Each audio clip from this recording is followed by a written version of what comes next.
औज़ु बिल्लाहि मिनश्शैतानिर्रजीम बिस्मिल्लाहिर्रहमानिर्रहीम। Fluid mechanics के नेक्स्ट लेक्चर के साथ हाजिर। जो हमारा आज का टॉपिक है वह है जी flow rate and average velocity. Volumetric flow rate क्या होता है? किसी भी चैनल का जहां से कोई फ्लूइड फ्लो कर रहा हो उसके नॉर्मल क्रॉस सेक्शन से यूनिट टाइम में जितना वॉल्यूम पास होगा उसे वॉल्यूमेट्रिक फ्लो रेट कहेंगे। अच्छा, ये क्रॉस सेक्शन किसी भी चीज का दो तरह से लिया जा सकता है। मसलन आपके पास एक पाइप हो या एक जैसे मार्कर हो तो आपकी उसकी कटिंग दो तरह से दो अंदाज से कर सकते हैं। एक कर सकते हैं आप लॉन्गिट्यूडनल स्टाइल से, पूली तराशा उर्दू में उसे कहते हैं। दूसरा उसे कर सकते हैं आप क्रॉस सेक्शन, छोटे रुख, उसे आप अर्जी तराशा भी कह सकते हैं। तो आपने क्रॉस सेक्शनल एरिया लेना है, ठीक है जी। तो उसके क्रॉस सेक्शन से यूनिट टाइम में 1 सेकंड चाहे हो जितना वॉल्यूम फ्लो कर जाए, पास आउट हो जाए, उसे हम वॉल्यूमेट्रिक फ्लो रेट या फिर डिस्चार्ज कहते हैं। इसकी सिंबल क्या है डिस्चार्ज की या वॉल्यूमेट्रिक फ्लो रेट की? इसके सिंबल है क्यू। और फार्मूला क्या होगा? इसका यूनिट क्या होगा? मीटर क्यूब पर सेकंड, यानी वॉल्यूम जो 1 सेकंड में पास हो। तो ये हमारा वॉल्यूमेट्रिक फ्लो रेट कहलाता है। अगली चीज हमारे पास आ रही है जी मास फ्लो रेट क्या होता है?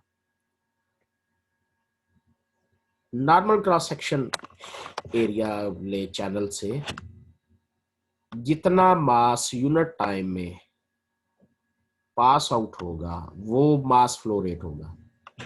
अब यूनिट टाइम चाहे 1 सेकंड आप करार दे लें तो इसका सिंबल एम डॉट होगा। मास फ्लो रेट का सिंबल आपने ये याद रखना। और इसका यूनिट क्या होगा? केजी पर सेकंड। तो दो डेफिनेशंस ये आपने लिखनी है वहां जाकर, जो है हमारा कमेंट सेक्शन में जाकर। वॉल्यूमेट्रिक फ्लो रेट की डेफिनेशन क्या है, मास फ्लो रेट की डेफिनेशन क्या है और इनके यूनिट्स क्या है। अगली चीज है जी मीन वेलोसिटी या फिर एवरेज वेलोसिटी। मीन वेलोसिटी या एवरेज वेलोसिटी से हमारी क्या मुराद है? सिंबल होगी इसकी, that is u average AV at any cross sectional area is defined as volumetric, ये Q divided by A. What is Q? Volumetric flow rate divided by the area of the cross section. Q by A हमें average velocity या फिर mean velocity देता है। ठीक, ये तीसरा point जो आपने जिसका डेफिनेशन लिखेंगे जाके। अब हमारा टॉपिक आ गया जी volume flux through a surface. ये फ्लक्स क्या होता है? ये आपने पढ़ा होगा मैकेनिक्स के पेपर में, जब छठे सेमेस्टर में, पांचवें और छठे सेमेस्टर में एक पेपर होता है वेक्टर टेंसर मैकेनिक्स। तो वो जो मैकेनिक्स होती है उसमें आपने ये कर्ल, ग्रेडियंट, फ्लक्स ऐसी चीजें पढ़ी होंगी। तो ये फ्लक्स है। अच्छा, फ्लक्स होता है किसी, ये शो करता है किसी चीज के बहाव को। वॉल्यूम फ्लक्स, किसी जगह से कितना फ्लक्स पास आउट होगा, कितना फ्लक्स गुजरेगा, या कितना वॉल्यूम का फ्लक्स होगा, कितने वॉल्यूम का बहाव होगा। तो ये इसका फिजिकली मीनिंग है। अब जरा देखते हैं, चूंकि हमने किसी सरफेस से पढ़ना है तो हम जरा सरफेस के पैच बनाएंगे ताकि हमें फ्लक्स का फार्मूला अप्लाई हो सके। Consider the motion of an incompressible fluid through a surface S. ये बात याद रखिए, टॉपिक के अंदर आने वाली फ्लूइड के हवाले से कोई भी टर्म नमूदार हो, जाहिर हो, आपको उसका मतलब पहले से पता हो। जैसे यहां इनकम्प्रेसिबल फ्लूइड आया, अब इसे क्या मुराद है ये पहले से पता होगा। तो इनकम्प्रेसिबल फ्लूइड वो फ्लूइड होता है जिसकी जिसकी डेंसिटी कांस्टेंट होती है, इसकी डेंसिटी वेरी नहीं करती, ऐसे फ्लूइड को हम इनकम्प्रेसिबल फ्लूइड कहते हैं। तो हमने किसी सरफेस एस से जो इनकम्प्रेसिबल फ्लूइड की मोशन या इनकम्प्रेसिबल फ्लूइड का पास होना, वो हमने पढ़ना है। लेट वी, ये क्या है जी, वेलोसिटी ऑफ द फ्लूइड, किसी पॉइंट पर वेलोसिटी v है सरफेस के किसी पॉइंट पर, और पॉइंट के कोऑर्डिनेट्स एक्स वाई जी है। कमेंट सेक्शन में जाकर आपने अगेन इनकम्प्रेसिबल फ्लूइड की डेफिनेशन भी लिखनी है। Divide the surface into m surface element, surface के को उसके एलिमेंट्स में डिवाइड कर दीजिए। ऐसे ही इसकी मिसाल देता हूं, अगर आपके पास फुटबॉल हो तो आप देखें फुटबॉल की सरफेस के पैचेस बने होते हैं, ठीक है ना जी। तो हम जो यहाँ सरफेस स्टडी करेंगे उसके m पैचेस बनाएंगे। तो एक पैच को डेल्टा एस कहिए, पहला पैच डेल्टा एस 1, दूसरा पैच डेल्टा एस 2, तीसरा पैच डेल्टा एस 3। तो अगर आप यहाँ इंडेक्स के लगा दें तो ये पैचेस फ्रॉम 1 to m होंगे।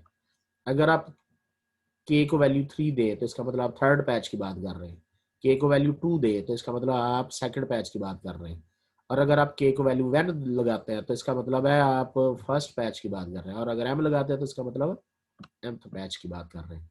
तो चूंकि डेल्टा एक्स एस के कहा, तो उस पैच में हमारे पास जो पॉइंट होगा एनक्लोज्ड होगा उस हिस्से में, उस पार्ट में, उस पैच में, उसे पी और सबस्क्रिप्ट में के लिखेंगे कि केथ पैच में पी एक पॉइंट है, arbitrary point in each surface element में ये होगा। तो अब लेट इससे जरा देखते हैं, फिगर को देखते हैं। ये हमारे पास सरफेस है, सरफेस एस आपको नजर आ रही सर, ये एस सरफेस, उसमें एक पैच ले लिया ये वाला, नाम रखा डेल्टा एस के। इस पैच में जो पॉइंट होगा वो पी के होगा, और फ्लूइड जब फ्लो होगा उसकी जो वेलोसिटी होगी उसके भी इंडेक्स लगाया जाएगा वी के, ठीक। अब यहाँ डेल्टा एस एन के आउटवर्ड ड्रॉन यूनिट नॉर्मल है डेल्टा एस के सरफेस पैच पर। ये बात आपसे पहले भी हो चुकी है कि सरफेस की सीधी साइड हम उसे ही कंसिडर करते हैं या जहां पर outward drawn positive unit normal होता है, उस पॉइंट पर थीटा के be the angle between n के एंड वी के। जो वेलोसिटी है उसका एंगल यूनिट नॉर्मल के साथ थीटा बन रहा है। तो चूंकि केथ पार्ट को स्टडी किया जा रहा है तो हम इसे थीटा के कहेंगे। Normal component of fluid velocity at the point P के इज वी के कॉस थीटा के। जी बिल्कुल ठीक हो गया। आपने यहाँ पर परपेंडिकुलर जब ड्रा करना है वी के से इस तरह, तो दो कंपोनेंट बनेंगे वेलोसिटी का, एक ये बनेगा, ये नॉर्मल कंपोनेंट होगा जो कि अलोंग द नॉर्मल होगा, और दूसरा ऐसे बनेगा, ठीक है जी। तो हमारे पास जो नॉर्मल कंपोनेंट है उसकी वैल्यू वी के कॉस थीटा के है। इसको मैं अगर डॉट प्रोडक्ट की फॉर्म में लिखूं तो v डॉट एन के, चूंकि एन यूनिट नॉर्मल की मैग्नीट्यूड 1 होती है तो जब फार्मूला अप्लाई होगा v के कॉस थीटा के ही आ जाएगा। Amount of fluid flow in time delta t in the direction of outward drawn positive unit normal nk is, ये जी वो फ्लूइड की मिकदार है जो डेल्टा टी टाइम में इस पैच से फ्लो कर जाएगी बाहर को, इस पैच से ऐसे ऐसे इस पैच से फ्लो कर जाएगी। अच्छा, ये जो अब चूंकि फ्लो हुआ है वॉल्यूम का तो हम इसे वॉल्यूम फ्लक्स का नाम देंगे। अगर अगर आप इसे वॉल्यूम फ्लक्स यूनिट टाइम में कहेंगे तो ये डेल्टा टी की वैल्यू 1 हो जाएगी। इसका मतलब ये v dot N unit vector into delta S के हो जाएगा। अब हमने एक मास का एक पैच में वॉल्यूम फ्लक्स कैलकुलेट करने में कामयाब हो गए हैं। हम इस कामयाबी का सिलसिला आगे बढ़ाएंगे और एम एलिमेंट्स या फिर एम पैचेस में जो हमारा वॉल्यूम फ्लक्स है उसे कैलकुलेट करेंगे। कैसे कैलकुलेट करेंगे? समेशन के फ्रॉम 1 टू एम। तो सारा वॉल्यूम फ्लक्स हर पैच का ऐड होके यहाँ आ गया। ठीक है जी। लेकिन चूंकि हमारा इरादा है कि होल सरफेस में से वॉल्यूम फ्लक्स कैलकुलेट किया जाए, तो फ्लक्स का जो अब फार्मूला अप्लाई होगा, ये जो पैचेस की तादाद एम अप्रोचेस टू इन्फिनिटी हो जाएगी, तो यही अगर ये एम अप्रोचेस टू इन्फिनिटी हो जाए, यही वॉल्यूम फ्लक्स का स्टेटमेंट जो है वो एक्सप्रेशन है double surface integral v dot N unit vector D S. Flux की जो डेफिनेशन यहाँ पर बिल्कुल सही मानों में अप्लाई हो गई। फ्लक्स क्या होता है? Surface integral of the vector field. Surface integral ये वेक्टर है ना जी, ये देखिए, ये सर यहाँ फिगर में भी ये था वेक्टर।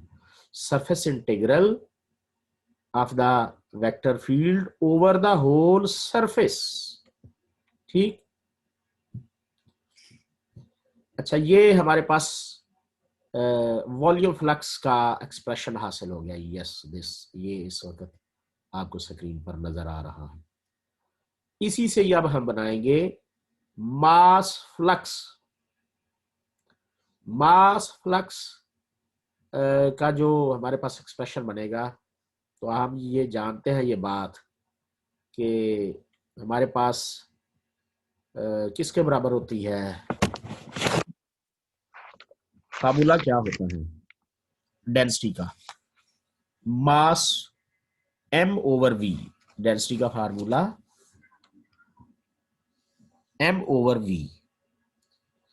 तो एम ओवर वी से ये वी को डेंसिटी से मल्टीप्लाई कर दें तो ये मास बन जाता है। ये देखिए मास, मैं दोबारा से बता रहा हूं, डेंसिटी का फार्मूला होता है m over v, volume m over ये, तो ये इसको मल्टीप्लाई कर दें तो हमारे पास ये बन जाएगा रो वी डॉट, ये सारे इस वॉल्यूम को, वॉल्यूम फ्लक्स को हमने डेंसिटी से मल्टीप्लाई कर दिया। वॉल्यूम फ्लक्स हमने निकाला हुआ, उसे हमने डेंसिटी से मल्टीप्लाई कर दिया, तो वही जो वॉल्यूम फ्लक्स का फार्मूला कन्वर्ट हो गया, चेंज हो गया किस में? जी ठीक कहा आपने, मास फ्लक्स में चेंज हो गया। एक एग्जांपल इसके साथ ही, हमारे पास एक वेलोसिटी वेक्टर v है, ये एक्सप्रेशन, वॉल्यूमेट्रिक फ्लो रेट हमने क्यू मालूम करना, average velocity U A average through the square surface, average velocity भी कैलकुलेट करनी। उसके वर्टिसेस जो है ना जी, सरफेस के वर्टिसेस दे दिए गए, चार स्क्वायर के चारों कोने दे दिए गए। चले जी, अब हम आगे बढ़ते हैं जी, वॉल्यूमेट्रिक फ्लो रेट का मालूम कैसे करना। Surface of the square shown in the figure, ये एक्स एक्सिस है, वाई एक्सिस है, जी एक्सिस है, तीनों कोऑर्डिनेट एक्सिस पर चारों पॉइंट्स आपने ये वाले, ये पी क्यू आर एस समझ ले इसे, या ए बी सी डी समझ ले, वो आपने ड्रा करके उनको मिलाना है तो आपके पास स्क्वायर बन जाएगा। ठीक है। Surface S of the square is shown in the figure, इसमें वी का एक्सप्रेशन दिया था। अच्छा, आप मुझे ये बताएं कि इस स्क्वायर का आउटवर्ड ड्रॉन यूनिट नॉर्मल कौन सा होगा? हाँ जी, कोई तो स्टूडेंट बताएगा। बिल्कुल सही समझे, वाई एक्सिस के लॉन्ग जो डायरेक्शन होती है वो जे यूनिट वेक्टर, तो यही इसका आउटवर्ड ड्रॉन यूनिट नॉर्मल होगा। तो आउटवर्ड ड्रॉन यूनिट नॉर्मल हमारे पास क्या है? J unit vector. अब v dot N unit vector, dot product लें, चूंकि हमने normal component of the vector field लेना होता है, तो नॉर्मल कंपोनेंट जे या जे के साथ ही आ जाएगा। तो जब ये मल्टी प्रोडक्ट डॉट प्रोडक्ट होगी, एक्स जी आंसर आ गया। अब वॉल्यूमेट्रिक फ्लो रेट का फार्मूला क्यू का लगाइए जी, surface integral over the surface over the vector field V dot N unit vector D S की वैल्यू जब यहाँ जे इस्तेमाल हो रहा हो तो आपने छठे सेमेस्टर में मैकेनिक्स में ये बात पढ़ी होगी कि वो डी एस क्या आएगा। तो ये अब जब वो डी एस आएगा तो ये over the whole region surface integral change हो जाएगा v dot N unit vector d x D g n dot j mod r वो रीजन है, प्रोजेक्शन है उस सरफेस का। ये जो स्केयर सरफेस है इसका ये एक्स जी प्लेन में जो प्रोजेक्शन है, क्योंकि फ्लूइड का फ्लो ऐसे होगा जी, ऐसे होगा, ये देखिए ऐसे, ये इधर से ऐसे, फिर देखिए इधर से ऐसे, तो एक्स जी प्लेन पर जो उसका प्रोजेक्शन है